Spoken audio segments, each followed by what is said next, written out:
नमस्कार दोस्तों, Moni official voice में आपका स्वागत है। आज की कहानी है 7 फेरे सौदेबाजी के। दोस्तों, ये इस कहानी का तीसरा भाग है। कहानी को समझने के लिए कहानी के पहले के भाग अवश्य देखें, जिनका लिंक डिस्क्रिप्शन बॉक्स में मेंशन कर दिया गया है। साथ ही हमारे चैनल को सब्सक्राइब कर बेल आइकन को प्रेस करना ना भूलें।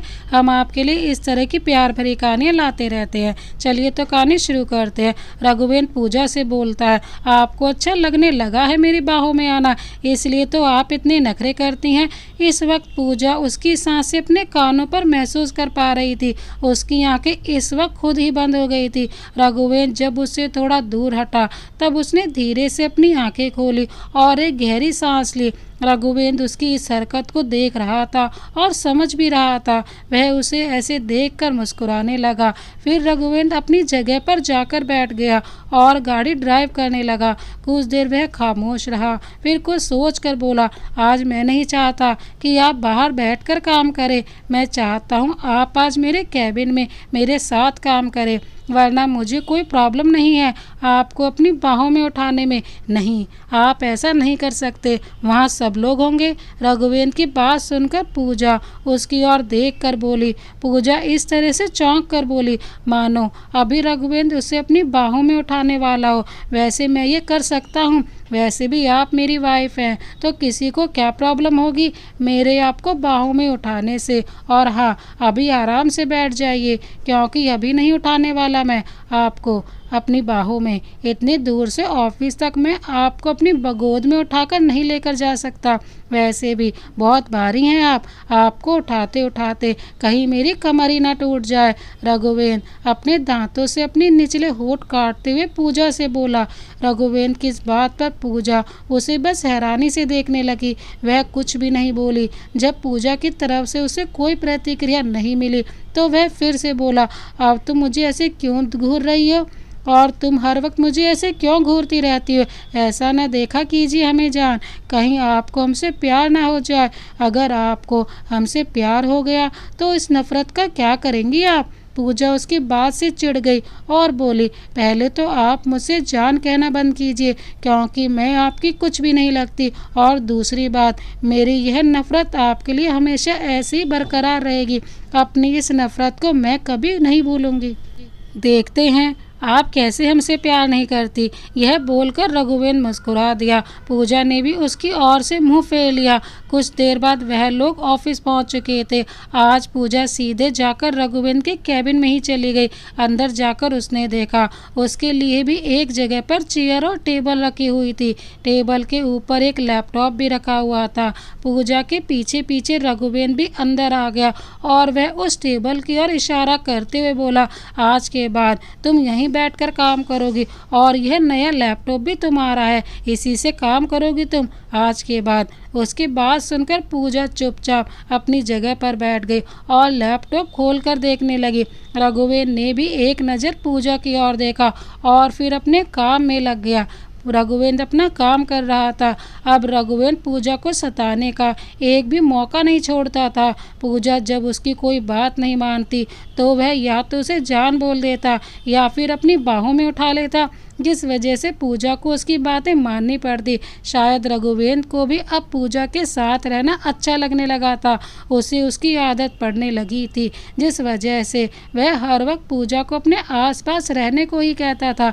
अगर पूजा उसकी बात नहीं मानती तो वह उसे जबरदस्ती उठा लाता। कुछ दिनों बाद रघुवेंद्र का घर। प्रताप और रघुवेंद्र हॉल में बैठे कुछ बातें कर रहे थे।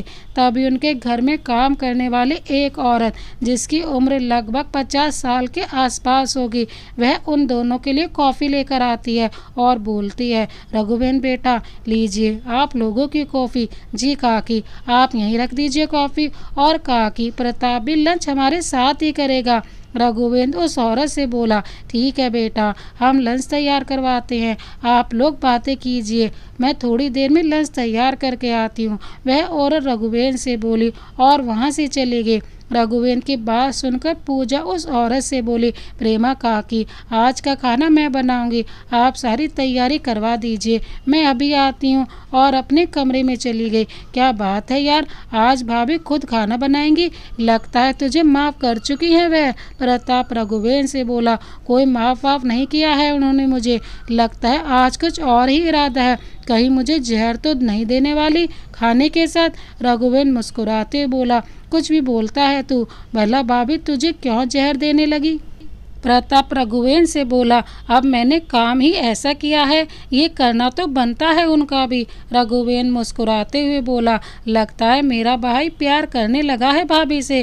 प्रताप रघुवेंद्र को मुस्कुराता देखकर बोला, प्यार तो नहीं, लेकिन अच्छा लगने लगा है उनके साथ रहना, लगता है आदत सी पड़ने लगी है उनकी। रघुवेंद्र बोला। प्रताप रघुवेंद्र की बात सुनकर मुस्कुरा दिया। वहीं दूसरी ओर पूजा किचन में चली गई और खाना बनाने लगी और मन ही मन बोली, मेरे हाथों का खाना खाकर मजा ही आ जाएगा आपको, मैं स्पेशली आपके लिए खाना बनाऊंगी, वो भी अपने हाथों से, देखती हूँ अब क्या होता है। पूजा खाना बनाकर तैयार कर चुकी थी, तभी एक सर्वेंट पूजा के पास आकर बोला, मैम अब आप आराम से जाकर बैठे, हम खाना बाहर डाइनिंग टेबल पर लगा देते हैं। नहीं, आप जाइए, कुछ और काम कीजिए, खाना भी आज मैं ही लगाऊंगी, पूजा सर्वेंट से बोली। पूजा की बात सुनकर वह और उसके साथ दो और सर्वेंट जो वहाँ खड़े थे, तीनों वहाँ से चले गए। बहू रानी, हम तो आपकी मदद कर सकते हैं ना। प्रेमा काकी पूजा को देखते हुए बोली। जी काकी, पूजा बोली। पूजा ने प्रेमा काकी के साथ मिलकर सारा खाना टेबल पर लगा दिया। फिर प्रेमा काकी ने रघुवेंद्र और प्रताप को खाने के लिए बुलाया। वह दोनों भी आकर डाइनिंग टेबल पर बैठ गए। बहू रानी, आप भी बैठिए, मैं खाना परोसती हूँ आप लोगों को। नहीं काकी, आप जाइए, मैं खाना परोस दूंगी। आपने बताया था ना मुझे कि आज आपको जल्दी घर जाना है, आपको कुछ काम है घर पर, तो जाइए। पूजा उनसे बोली, आप लोग खाना खा लीजिए, उसके बाद मैं चली जाऊंगी। आप भी रघुवेंद्र और प्रताप के साथ बैठकर खाना खा लीजिए, मैं आप लोगों को परोस देती हूँ। प्रेमा काकी पूजा से बोलती हैं, काकी एक तो आप खाना खाकर जाने के लिए मना कर रही हैं, ऊपर से कह रही हैं कि आप हमें खिलाकर जाएंगी, आप जाइए, मैं सब संभाल लूँगी। वैसे भी यहाँ बहुत सारे सर्वेंट हैं काम करने के लिए, आप निश्चिंत होकर घर जाइए काकी। पूजा मुस्कुराते हुए प्रेमा काकी से बोली। पूजा की बात सुनकर प्रेमा काकी पूजा से बोली, आप बहुत अच्छी हैं बहू रानी, सबके बारे में सोचती हैं, हमेशा खुश रहिए। यह बोलकर वह अपने घर को चले गए। पूजा ने फिर मुस्कुराकर रघुवेंद्र और प्रताप की ओर देखा, फिर उसने दोनों के लिए प्लेट लगाई और खाना परोसने लगी। भाभी आप भी बैठिए ना हमारे साथ। प्रताप पूजा की ओर देखते हुए बोला, जी बिल्कुल, आप लोग शुरू कीजिए, मैं अभी आती हूँ। यह बोलकर पूजा किचन में चली गई।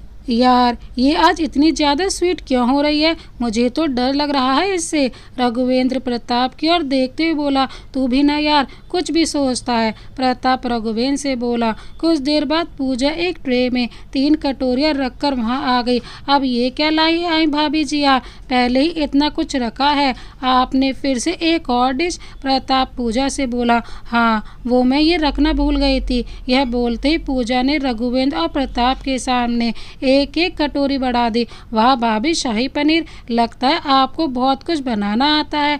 आज पहली बार आपने खाना बनाया और इतनी सारी डिशेज एक साथ बना दी। प्रताप एक बाइट अपने मुंह में डालते हुए बोला, हाँ बना ही लेती हूँ, वैसे सोचा तो था कुछ मीठा भी बनाऊं, लेकिन इतना कुछ बनाते बनाते काफ़ी देर लग गई थी, इसलिए नहीं बना पाई। पूजा प्रताप से बोली, कोई बात नहीं भाभी जी, अगली बार खा लेंगे आपके हाथ का कुछ मीठा। प्रताप मुस्कुराते बोला, पूजा ने बस इतना ही जवाब दिया।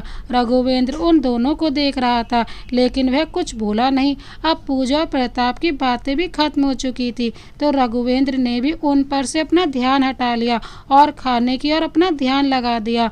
रघुवेंद्र, इसे भी तो चक्कर देख, बहुत ही टेस्टी बनाया है भाभी ने, मुझे तो लगता है भाभी के हाथों में जादू है जादू। प्रताप शाही पनीर की ओर इशारा करते हुए बोला।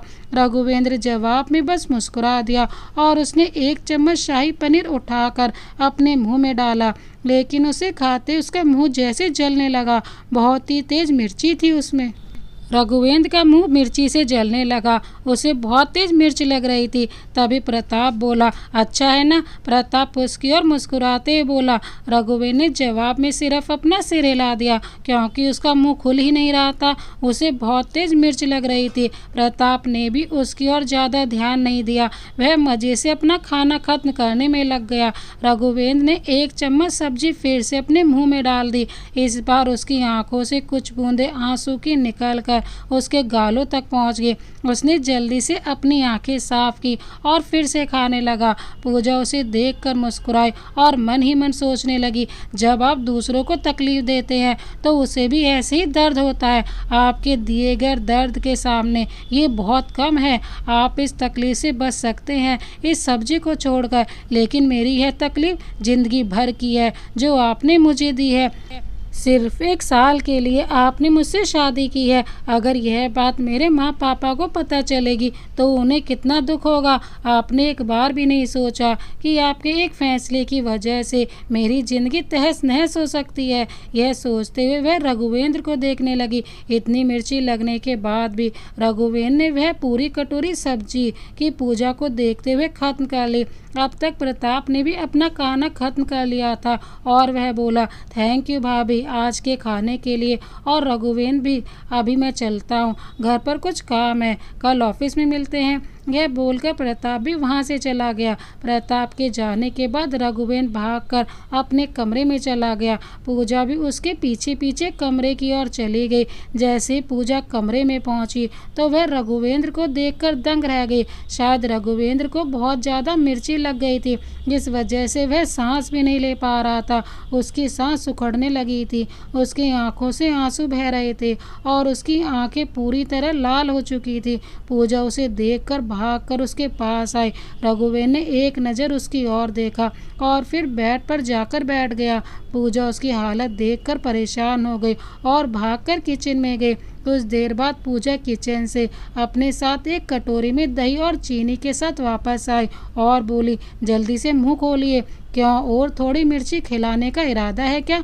रघुवेंद्र बोला। मुंह जलने की वजह से उससे ठीक से बोला भी नहीं जा रहा था।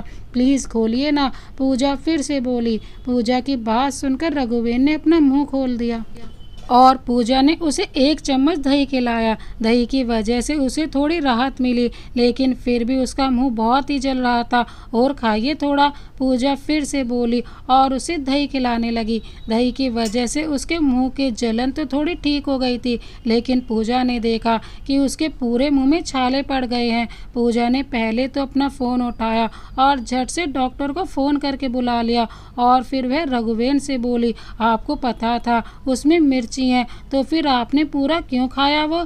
आप यही तो चाहती थी कि मैं उसे खाऊं, बस इसीलिए खा लिया। रघुवेंद्र पूजा की ओर देखकर मुस्कुराते हुए बोला, आपने मेरी वजह से वो खाया, लेकिन आपके मुंह में तो पूरे छाले पड़ चुके हैं। यह बोलते पूजा की आंखों से भी आंसू निकल पड़े।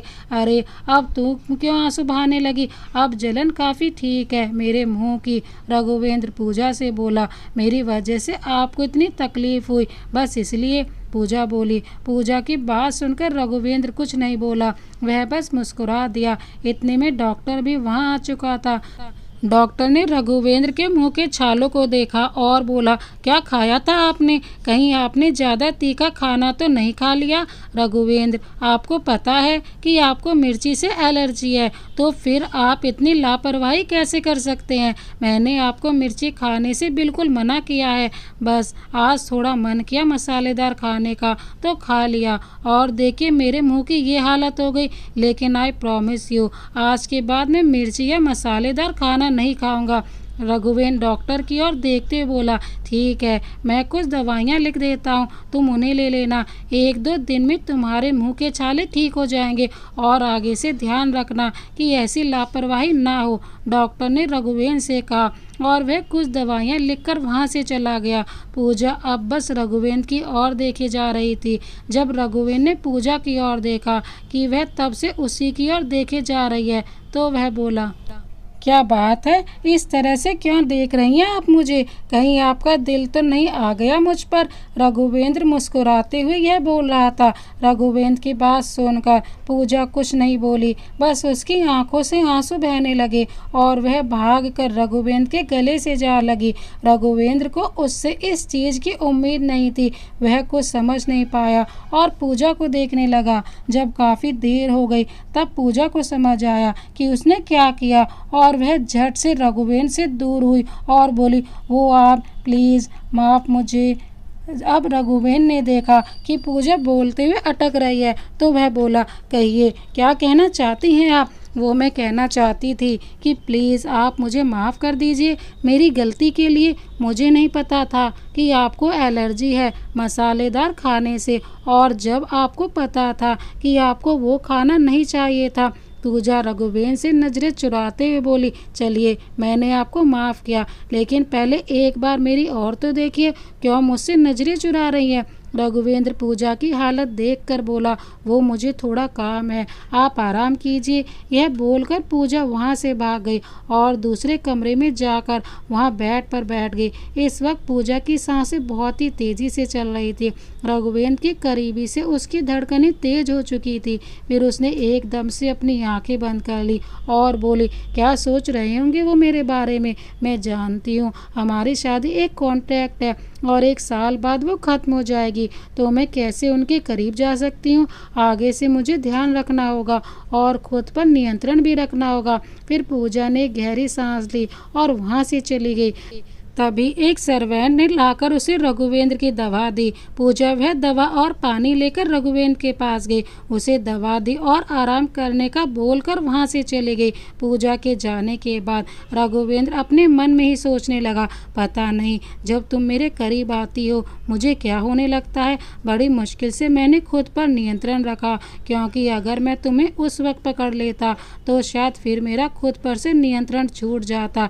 इसलिए जब तुम मेरे गले से लगी थी मैंने तुम्हें नहीं पकड़ा। मैं नहीं चाहता कि तुम मुझे घटिया और गिरा हुआ इंसान समझो। मैं नहीं चाहता कि तुम ये समझो कि मैंने कभी भी तुम्हारा फ़ायदा उठाया है। तुम सच में बहुत अच्छी और सच्ची लड़की हो और मैंने तुम्हारे साथ बहुत गलत किया है। तुम्हारे साथ रहकर मुझे समझ आया कि तुम्हें सच में पैसों से कोई मतलब नहीं है, क्योंकि अगर तुम्हें सिर्फ पैसों से मतलब होता तो तुम मुझसे शादी होने का फ़ायदा ज़रूर उठाती। आज ही देख लो, आज तुमने खुद मेरे खाने में मिर्ची डाली और मुझे तकलीफ़ में देखकर तुम्हें भी तकलीफ़ होने लगी।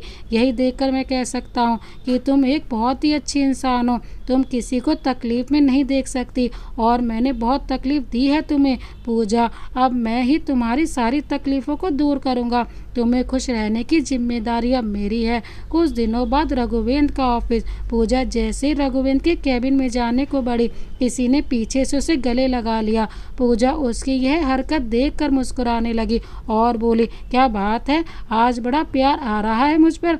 मुझे तो हमेशा ही तुम पर प्यार आता है। इतनी प्यारे फ्रेंड जो हो तुम, मेरी बेस्ट फ्रेंड। लेकिन तुम मुझे भूल ही गई हो। तुम जब से पूजा रघुवेंद्र सिंह राठौर बनी हो तब से अपनी इस दोस्त को ही भुला बैठी हो। रजनी शिकायत करते हुए पूजा से बोली, तुझे कभी भूल सकती हूँ क्या मैं? तू तो जान है मेरी। अगर तू नहीं होती तो मैं खुद को संभाल भी नहीं पाती। पूजा रजनी की ओर पलटते हुए बोली, आज ऑफिस के बाद तुझे मेरे साथ चलना होगा। हम दोनों साथ में घूमेंगे, खूब सारी मस्ती करेंगे। रजनी यह बोल रही थी कि उसे सामने से प्रताप आता हुआ दिखाई दिया। प्रताप भी उन दोनों को साथ में देखकर बोला, क्या बातें हो रही हैं आप दोनों के बीच? आपको क्या करना है सर? ये हम दो दोस्तों के बीच की बातें हैं। रजनी प्रताप पर से अपनी नज़रें फेरते हुए बोली, करना तो कुछ नहीं है, लेकिन मैंने आपको कहते हुए सुना कि आप दोनों ऑफिस के बाद घूमने जा रही हैं, तो मेरा भी बहुत मन है बाहर जाने का। तो मुझे यह पूछना था कि क्या मैं भी आप लोगों के साथ चल सकता हूँ? प्रताप अपने दांत दिखाते हुए बोला, आप क्या करेंगे हम दो लड़कियों के बीच में? रजनी अपनी आंखें बड़ी करते हुए बोली, मैं अकेला थोड़ी ना आऊँगा, साथ में रघुवेंद्र को भी लेकर आऊँगा। प्रताप बोला, तो आप उन्हीं के साथ चले जाइए, आपको हम लोगों के साथ क्यों आना है? रजनी फिर से बोल पड़ी, क्या बताऊं यार, वो ज़्यादा देर रुकता ही नहीं है कहीं, लेकिन आप दोनों भी साथ होंगी तो उसे रुकना ही पड़ेगा। वैसे भी मेरा मन कर रहा है मैं किसी लड़की के साथ बाहर घूमने जाऊं। प्रताप रजनी की ओर देखकर बोला, लेकिन मेरा बिल्कुल भी मन नहीं कर रहा है कि मैं तुम्हारे साथ बाहर जाऊं। रजनी प्रताप को देखते हुए बोली, मैं कौन सा तुम्हारी बात कर रहा था, मैं तो भाभी की बात कर रहा था। वैसे भी तुम्हारे साथ कौन बाहर जाएगा, तुमने अपनी शक्ल देखी है क्या? प्रताप रजनी से बोला, तुमने देखी है अपनी शक्ल? वैसे भी पूजा तुम्हारे साथ क्यों कहीं जाएगी? उसे अगर किसी के साथ जाना ही होगा तो वह रघुवेंद्र सर के साथ जाएगी ना। रजनी प्रताप की बातों से चिढ़ते बोली, पूजा और रघुवेंद्र की शादी के बाद प्रताप की रजनी के साथ भी दोस्ती हो चुकी थी। रजनी अक्सर पूजा के बारे में पूछने के लिए प्रताप से बातें किया करती थी। इसी बीच उन दोनों की दोस्ती हो गई, लेकिन वह दोस्त कम दुश्मन ज़्यादा लगते हैं, क्योंकि दोनों हर वक्त बस झगड़ते ही रहते हैं। रजनी की बात सुनकर प्रताप अपने दांत दिखाने लगा और बोला, तो फिर तुम ही चल लेना मेरे साथ। पूजा जी रघुवेंद्र के साथ चली जाएंगी और आप मेरे साथ। क्यों, कैसा लगा मेरा आइडिया? बहुत ही बकवास आइडिया है तुम्हारा। तुम्हारे साथ कहीं बाहर जाने से अच्छा तो मैं जहर ही खा लूं। रजनी चिढ़ते हुए बोली। इतनी देर से पूजा उन दोनों की बातें सुन रही थी और वह बोल ही पड़ी, आप दोनों झगड़ना बंद करेंगे? अगर आप लोग ऐसे ही झगड़ते रहे तो मैं नहीं जाऊंगी आप लोगों के साथ कहीं भी। पूजा की बात सुनकर वह दोनों चुप हो गए और रजनी बोली, अब हम झगड़ा नहीं करेंगे, ठीक है? अब तो चलेगी ना तू? देखूंगी। यह बोलकर पूजा कैबिन में चली गई। वहाँ रघुवेंद्र पहले से ही मौजूद था। पूजा ने एक नज़र रघुवेंद्र पर डाली, जो अभी अपने काम में बिजी था। पूजा भी अपनी जगह पर बैठ गई और अपने काम में लग गई। शाम के वक्त वह चारों एक कैफे में बैठे हुए थे। प्रताप और रजनी ने अपनी कॉफ़ी खत्म कर ली थी। रजनी ने प्रताप को इशारे से वहाँ से चलने को बोला और फिर रजनी उन तीनों को एक्सक्यूज़ मी बोलकर चली गई। बाहर जाकर उसने प्रताप को फ़ोन किया। प्रताप भी फ़ोन का बहाना बनाकर वहाँ से निकल गया। क्या है, क्यों बुलाया तुमने मुझे यहाँ? प्रताप रजनी से बोला, क्यों कबाब में हड्डी बहने रहने का शौक है तुम्हें? अगर है तो जाओ, वापस चले जाओ, लेकिन मैं तुम्हें जाने नहीं दूंगी। रजनी प्रताप के सामने खड़े होते बोली, मैं कब कबाब में हड्डी, और किसकी कबाब में हड्डी बना हुआ हूँ मैं? प्रताप बोला, रघुवेंद्र सर और पूजा को कभी अकेले भी छोड़ दिया करो। रजनी प्रताप से बोली, तो मैं कौन सा हर वक्त उनके साथ रहता हूँ? घर पर तो वह दोनों अकेले ही रहते हैं ना। प्रताप बोला, जानती हूँ घर पर अकेले रहते हैं, लेकिन आज पहली बार घर से बाहर आए हैं तो अभी उन्हें अकेला छोड़ दो, वरना मैं भी इतने दिनों के बाद अपने दोस्त के साथ कहीं बाहर आई थी। मैं भी रुक सकती थी उसके पास, चाहे जैसे भी हुई हो उन लोगों की शादी। लेकिन मुझे लगता है कि वह दोनों एक दूसरे को पसंद करने लगे हैं, लेकिन समझते नहीं हैं। अगर उन दोनों को सच में एक दूसरे से प्यार है तो उनकी शादी ऐसे टूटनी नहीं चाहिए। रजनी प्रताप की ओर देखते हुए बोली, ठीक कह रही हो रजनी तुम। मेरे दोस्त के जीवन में पूजा जैसी लड़की ही होनी चाहिए। बहुत अच्छी हैं पूजा जी। मेरा दोस्त उनके साथ हमेशा खुश रहेगा। इस एक बात में मैं हमेशा तुम्हारे साथ हूँ। अब हम लोगों को ही कुछ करना होगा, इन दोनों को हमेशा हमेशा के लिए एक करने के लिए। प्रताप बोला। फिर वह दोनों एक दूसरे को देखकर मुस्कुरा दिए और प्रताप की गाड़ी में बैठकर वहाँ से निकल गए। इधर रघुवेंद्र और पूजा ने भी अपनी कॉफ़ी खत्म कर ली थी। वह लोग अब प्रताप और रजनी का इंतजार कर रहे थे। जब वह लोग काफ़ी देर तक नहीं आए तो पूजा ने रजनी को फ़ोन किया और रघुवेंद्र ने प्रताप को। तब उन दोनों का पता चला कि प्रताप और रजनी तो यहाँ से निकल चुके हैं। हद होती है यार, मतलब हम लोगों को बिना बताए ये लोग निकल गए। एक बार बता तो सकते थे कि वह लोग जा रहे हैं। पूजा रघुवेंद्र को देखते हुए बोली, चलिए हम भी चलते हैं। रघुवेंद्र पूजा से बोला। तभी उसके फ़ोन पर किसी का मैसेज आता है। वह फ़ोन निकालकर मैसेज देखने लगता है। अभी से घर मत चले जाना भाई, पहले थोड़ा भाभी को घुमा फिरा ले, साथ में कहीं बाहर डिनर करो, उसके बाद घर जाना। यह मैसेज प्रताप का था। प्रताप का मैसेज देखकर रघुवेंद्र को यह समझते देर नहीं लगी कि वह लोग जानबूझकर यहाँ से हम लोगों को अकेला छोड़ कर गए थे। प्रताप का मैसेज देखकर रघुवेंद्र मुस्कुराने लगा।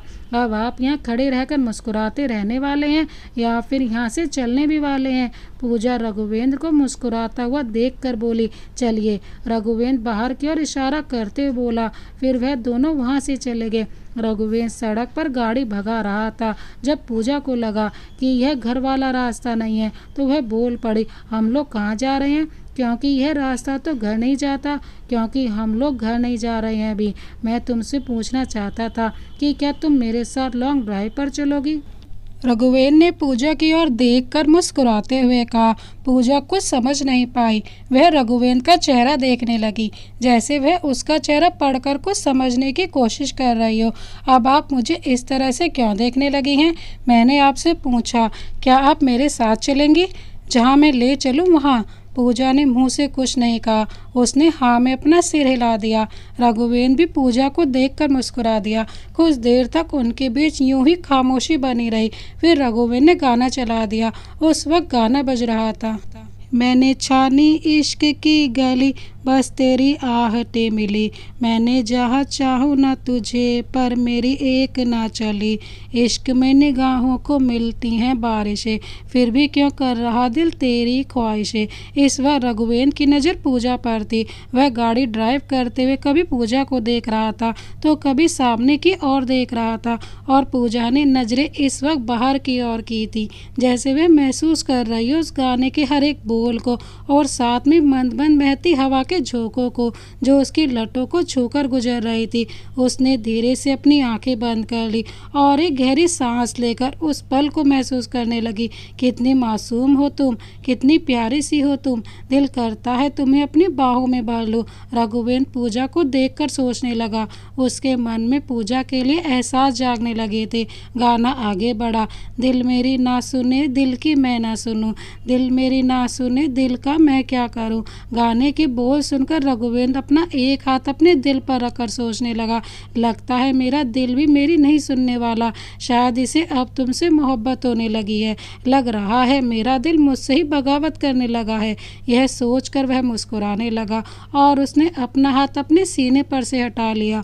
इस वक्त पूजा के बाल उड़कर रघुवेंद्र के चेहरे पर आने लगे थे। पूजा के बाल काफ़ी लंबे थे और इस वक्त उसने खुले छोड़ रखे थे। अचानक से पूजा की नज़र रघुवेंद्र पर गई। उसे महसूस हुआ कि उसके बालों की वजह से रघुवेंद्र को परेशानी हो रही है, क्योंकि उसके बाल उसके चेहरे पर उड़कर जा रहे थे। उसने उसके चेहरे पर से अपने बाल हटाए और बालों को बांधने लगी। रघुवेंद्र ने एक हाथ से पूजा का हाथ पकड़ लिया और बोला, रहने दीजिए, अच्छी लगती हैं आप खुले बालों में। यह बोलकर उसने उसका हाथ छोड़ दिया। वो मेरे बाल आपके चेहरे पर आ रहे थे, जिससे आपको शायद दिक्कत हो रही थी, बस इसलिए बाल बांध रही हूँ, पूजा बोली। रघुवेंद्र मुस्कुराया और बोला, रहने दीजिए। पूजा ने भी रघुवेंद्र की बात मान ली और अपने बालों को खुला रहने दिया। कुछ दूर तक रघुवेंद्र गाड़ी चलाता रहा। जब वह लोग काफ़ी आगे निकल गए थे तो एक जगह पर उसने गाड़ी रोकी। गाड़ी रुकने की वजह से पूजा इधर उधर देखने लगी। उसे वही किनारे पर एक ढाबा नजर आया और फिर वह रघुवेंद्र की ओर देखने लगी। आप मुझे ऐसे क्यों देखती हैं? खाने के लिए रोकी है गाड़ी यहाँ, भूख तो लगी होगी ना?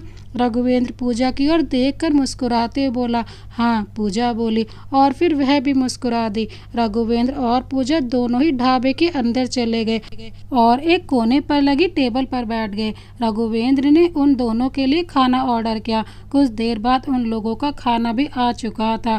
दोनों साथ में बैठकर चुपचाप खाना खाने लगे। कभी कभार दोनों की नज़रें एक दूसरे से टकरा जाती और फिर दोनों ही अपनी नज़रें दूसरी ओर फेर लेते। कुछ देर में दोनों ने ही अपना खाना खत्म कर लिया था और वहाँ बिल चुकाकर वह लोग गाड़ी की ओर बढ़ गए। तभी अचानक से पूजा का बैलेंस बिगड़ गया और जैसे ही वह गिरने को हुई, रघुवेंद्र ने उसे कमर से थाम लिया और फिर उसे एक झटके से ऊपर उठाकर उसकी कमर पकड़कर खड़ा हो गया। लगता है आपको बहुत दिन हो गए थे मेरी बाहों में आए हुए। देखिए, आप खुद ही वजह दे देती हैं मुझे आपको अपनी बाहों में थामने की, रघुवेंद्र शरारत भरे लहजे से बोला।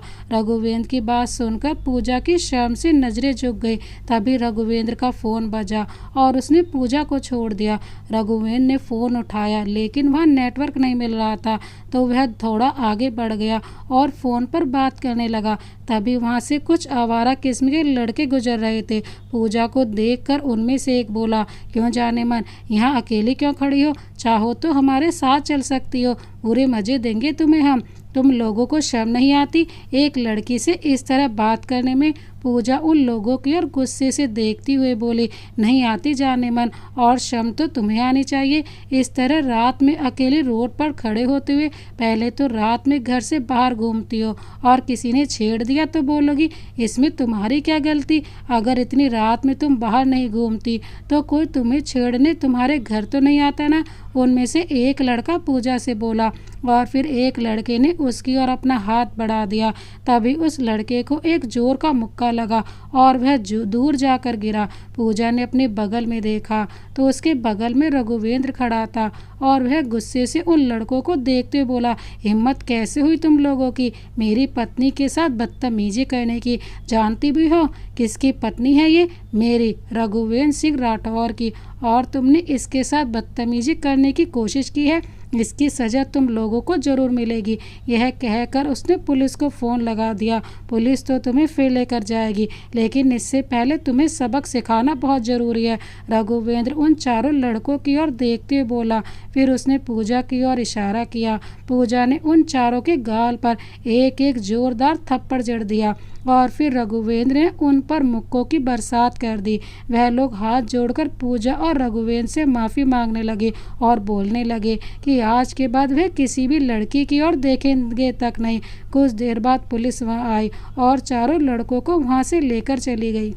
पूजा अब भी रघुवेंद्र की ओर देख रही थी। पूजा की ओर देखकर रघुवेंद्र बोला, यार थोड़ा तो रहम खा लो मुझ पर, क्यों मुझे इस तरह से देखती हो तुम? तुम्हारा यूं देखना मुझे पागल कर जाता है। रघुवेंद्र की बात सुनकर पूजा इधर उधर देखने लगी और फिर खुद को संभालते हुए बोली, चलिए ना अब घर चलते हैं। रघुवेंद्र ने भी उसकी बात मान ली और वह दोनों घर की ओर निकल गए कि दिल को अब तुझ पर एतबार सा होने लगा है, शायद तुझे मुझसे अब प्यार होने लगा है। यही शब्द हमारी प्यारी सी पूजा के हैं। वह अब दिल ही दिल में रघुवेंद्र को चाहने लगी थी। वह रघुवेंद्र को जितना बुरा इंसान समझती थी वह उतना बुरा नहीं था। अब उसे रघुवेंद्र के बारे में यह लगने लगा था। ऐसे ही दिन महीने बीतते गए।